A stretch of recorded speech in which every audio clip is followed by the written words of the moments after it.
ডিম তো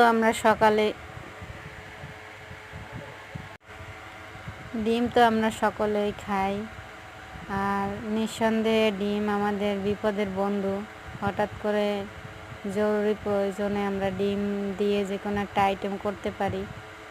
তো এখানে ডিম আমি অন্য একটা উপায়ে রান্না করি, যেটা আমি হয়তো অনেককেই দেখিনি রান্না করতে, এই জন্য আমি শেয়ার করলাম। তো এরকম পেঁয়াজ, মরিচ, কাঁচামরিচটাই দেই আমি, গুঁড়ামরিচ খাই না, খুব কম খাওয়া হয়। এখানে পেঁয়াজ মরিচ তেলে ভেজে নিয়ে 2টা টমেটো কেটে দিয়ে দিলাম।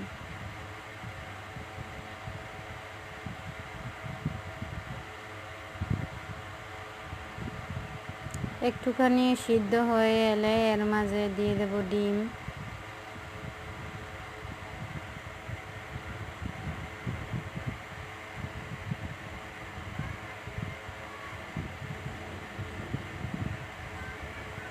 ডিমটা ভেঙে নেড়ে চেড়ে নেব, সব কিছু একসাথে মিশিয়ে নেব।